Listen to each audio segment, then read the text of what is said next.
नमस्कार दोस्तों, मैं पुनीत कुमार उषा मेटल से। आज मैं आपको बताऊंगा कि 3D रिसाइकलिंग प्लांट मॉडल है ये, जिसमें बहुत इजी वे में बताऊंगा रॉ मटेरियल से हम फाइनल आउटपुट कैसे निकालते हैं, जो अलग अलग मेटल्स होते हैं वो कैसे रिकवर होते हैं। ये सारी चीजें मैं इस वीडियो के माध्यम से मैं आपको बताऊंगा। केवल रिसाइकलिंग बिजनेस का ये 3D मॉडल है जो आपके लिए मैंने बनवाया है, और इसके माध्यम से मैं इजी वे में बताऊंगा आपको कि स्क्रैप केबल होती है, उस केबल से कैसे प्रोसेस में हम फाइनल आउटपुट निकालते हैं। ठीक है, जो स्टार्ट करते हैं तो स्टेप फर्स्ट है। तो सबसे पहले डिफरेंट टाइप्स की जो केबल्स होती हैं, जिसमें 0.20 mm, 30 mm, 50 mm, अब 200 mm और 500 mm तक जो केबल्स आती हैं अलग अलग टाइप की, इस वाली मशीन में प्री शेडेड किया जाता है मशीन की मदद से, जिसको सिंगल शाफ्ट शेडिंग मशीन कहा जाता है। उसमें केबल स्क्रैप को डालकर एक बैच में 50 kg से लेके 200 kg और कई बड़ी बड़ी जो मशीनें होती हैं उन 500 kg तक की होपर मशीनें आती हैं। तो और ये डिपेंड करती है कि किस मॉडल की मशीन है ये। ठीक है, इससे तो छोटा सा मैंने एक प्लांट बना के आपको बताया है कि किस किस टाइप का इसमें प्रोसेस होता है। तो जिसमें अलग अलग प्रकार की केबल्स आती हैं, जैसे कि आप देख सकते हैं armoured cable, lead cable, marine cable, aluminium copper cable, telecommunication cable, grease cable, power cable, steel armoured cable, steel aluminium BX cable, coaxial cables, dish TV cables. इसमें कई प्रकार की जो केबल्स आती हैं। आपको वैसे तो मार्केट में हजारों टाइप की केबल्स है, लेकिन कुछ जो इम्पोर्टेंट जो मार्केट में अवेलेबल है, जो बहुत इजी मिल जाती हैं, मैं उनके बारे में सिर्फ आपको बता रहा हूँ। और फिर इंडस्ट्रियल वायर तो इतनी सारी होती है कि अब मैं पूरा बताने बैठूंगा तो भी वीडियो कम से कम 4-5 घंटे की बनेगी। तो ये नॉर्मली मैंने थोड़ी केबल आपको बता दी हैं जो इजीली मार्केट में अवेलेबल है। इस टाइप की केबलों से ये आउटपुट निकाला जाता है, जिसको यहाँ पे इसके मशीन में डाला जाता है। फिर ये प्रोसेस फिर कन्वेयर के थ्रू इसमें प्री शेडेड हो जाता है। इसमें जो केबल्स होती है वो छोटे छोटे कट में कट जाती है, मतलब प्योर पाउडर फॉर्म में नहीं होता है, छोटी छोटी केबलें कटती हैं इसमें, 6 mm 7 mm के टुकड़े कट जाते हैं। ठीक है, और आउटपुट में केबल कटिंग पीस कन्वर्ट हो जाता है, और उसके बाद ये सीधा फिर इस कन्वेयर की मदद से ये सेकंड मशीन की तरफ जाता है। अब सेकंड स्टेप आता है जिसमें ड्रू जी शेडर कहते हैं, इसको ग्रेविटी शेडर भी बोला जाता है। सेकंड स्टेप में केबल के पीसेस को और भी स्मॉल पीसेस में कन्वर्ट कर लिया जाता है। इसमें दूसरे और भी अलग प्रकार के जो मेटल्स, प्लास्टिक, रबड़, आयरन, ये सब होता है। इसकी जो बॉन्डिंग होती है वो कमजोर हो जाती है इस मशीन में फ्रिक्शन के कारण, और जो मटेरियल की जो पकड़ होती है आपस में, बॉन्डिंग जो होती है कमजोर हो जाती है, और जो उसमें स्क्रैप होता है वो सेमी पाउडर में कन्वर्ट होके फिर ये आगे कन्वेयर के थ्रू आगे बढ़ जाता है। हो जाए जैसे आगे सेपरेट जो और भी प्रोसेस होता है उसमें सेपरेशन में हेल्प हो जाती है, और इसमें जो आयरन कंटेंट होता है वो अलग हो जाता है। थर्ड स्टेप में शेडेड मटेरियल कन्वेयर की मदद से आगे बढ़ता है, और सेपरेटर प्रोसेस में आगे ओवर बैंड मैग्नेट की मदद से फेरस पार्ट अलग हो जाता है। और शेडेड मटेरियल में जो भी आयरन कंटेंट होता है, मतलब आयरन कंटेंट में फेरस कंटेंट भी एक ही बात है, वो भी अलग हो जाता है, और यहाँ से आपको प्योर फेरस जो आयरन मटेरियल होता है वो यहाँ पे कन्वर्ट होके आ जाता है।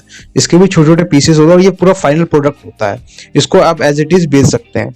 और बाकी जो कंटेंट होता है जिसमें प्लास्टिक, कॉपर और एल्युमिनियम या अदर मटेरियल होता है, वो आगे प्रोसेस के लिए आगे चला जाता है इसमें।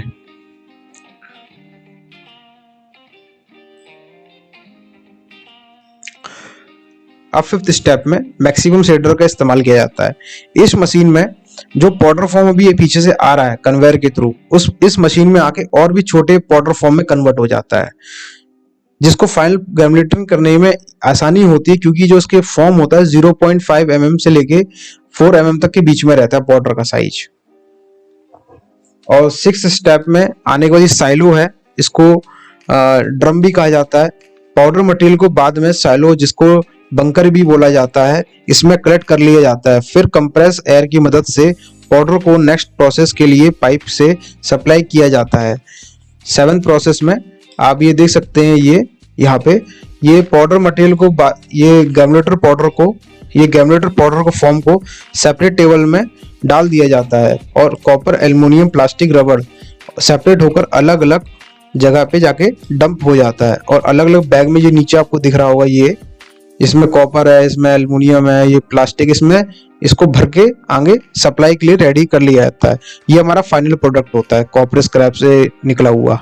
दोस्तों ये तो पूरा फाइनल आउटपुट में मैंने आपको बता दिया है कि फाइनल आउटपुट में कॉपर, एल्युमिनियम, प्लास्टिक, रबड़ को अलग अलग कैसे कर लिया है। ये मशीन का पूरा प्रोसेस था, ए से लेके जेड तक मैंने आपको बताया है 8 स्टेपों में कि किस तरीके से कॉपर स्क्रैप, सीधा कॉपर स्क्रैप की मदद से क्या क्या मटेरियल हमने रिकवर किया है। ठीक है, अब इसको आगे सेल करने के लिए फाइनल प्रोडक्ट आ गया है, जैसे आयरन में यहाँ पे आ गया है, अदर जो मटेरियल है वो यहाँ पे आ गया। अब हम इसको दोबारा मार्केट में ये जो मटेरियल है रेडी टू सेल होता है। अब मैं आपको बताऊंगा इस बिजनेस को स्टार्ट करने से पहले कुछ बातों का खास ख्याल रखना। जहां आप ये फैक्ट्री लगा रहे हैं वहां मटेरियल अवेलेबल होना बहुत जरूरी है। ज़्यादा डिस्टेंस पे अगर आप मटेरियल अवेलेबल है तो उसमें ट्रांसपोर्टेशन कॉस्ट बढ़ जाती है। इस चीज़ का खास ख्याल रखना है कि जो भी मटेरियल आप परचेज कर रहे हैं वो डिस्टेंस में कम हो, तभी आप उसमें ट्रांसपोर्टेशन कॉस्ट कम कर सकते हैं। गूगल और यूट्यूब पे सर्च करके इस बिजनेस को कभी भी स्टार्ट ना करें, मेरा ये पर्सनल सजेशन है। कभी भी गूगल और यूट्यूब पे दी हुई पूरी इंफॉर्मेशन कंप्लीट नहीं होती है। इसको आपको खुद रिसर्च करना है, खुद आपको समझना है, तभी इस बिजनेस को स्टार्ट करें। क्योंकि लोग जल्दबाजी, मशीन, प्लांट सब कुछ तो लगा लेते हैं, लेकिन रॉ मटेरियल की बहुत कमी है। तो इस चीज का खास ख्याल रखना है कि आप कभी भी ये प्लांट लगाने से पहले, क्योंकि इस प्लांट में करीब 60-70 लाख, 4-5 करोड़ तक जाता है। ये 60-70 लाख से स्टार्ट है, छोटा छोटा प्लांट है और वो 60-70 लाख तक जाता है। अच्छे से अच्छा क्वालिटी का बता रहा हूँ मैं आपको, तो इस चीज का खास ख्याल रखना है आपको। दोस्तों एक चीज को बिल्कुल आपको और ख्याल रखना है, कोई भी रिसाइकलिंग बिजनेस मॉडल स्टार्ट करने से पहले इतना इजी नहीं होता है। ठीक है, आप जब इसको आपको स्टार्ट करने से पहले काफी इजी लगता है वो बिजनेस कि इसको हम स्टार्ट कर लेंगे, प्रॉफिट निकाल लेंगे और फिर काफी बड़े सपने देख लेते हैं, तो ये इतना इजी नहीं होता है। जो इस बिजनेस में बहुत पुराने टाइम से भी काम कर रहे हैं उनको भी पता है इसकी रियलिटी क्या है। तो सबसे पहले आप इसको रिसर्च करें, अच्छे से पता करें कि इस बिजनेस में मशीन तो लगाना आसान है लेकिन रॉ मटेरियल प्रोक्योर करना बहुत हार्ड है। आपको ये पता होना चाहिए कि जो मटेरियल आप परचेज कर रहे हैं उसकी क्या वैल्यू है, क्या आप उसकी जो वर्थ है उसको आप पे कर रहे हैं कि नहीं कर रहे हैं। पता लगा कई बार जिसमें 10 रुपए का आप कॉपर रिकवर हो रहा है उसको आप 20 रुपए में खरीद लेते हैं। तो ये कभी भी ओवर एक्साइटमेंट में परचेजिंग नहीं करना अपनी। कई लोग ये सोच के बिजनेस करते हैं कि यार, और माल खरीद लेते हैं कि यार माल की अवेलेबिलिटी इतनी कम है, अभी परचेज करके रख लेते हैं, बाद में आगे देखते हैं।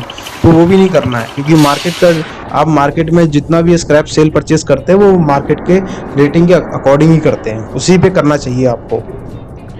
मशीन वो लेनी चाहिए जो 99.9% की एक्यूरेसी देती हो, क्योंकि अगर कोई आपको बता रहा है कि 100% एक्यूरेसी है इस मशीन की रिकवरी पॉइंट पे, तो आप उसको हमेशा निगलेक्ट कर दें, क्योंकि कभी भी कोई भी 100% एक्यूरेसी मशीन नहीं दे पाती है रिसाइकलिंग इंडस्ट्री में।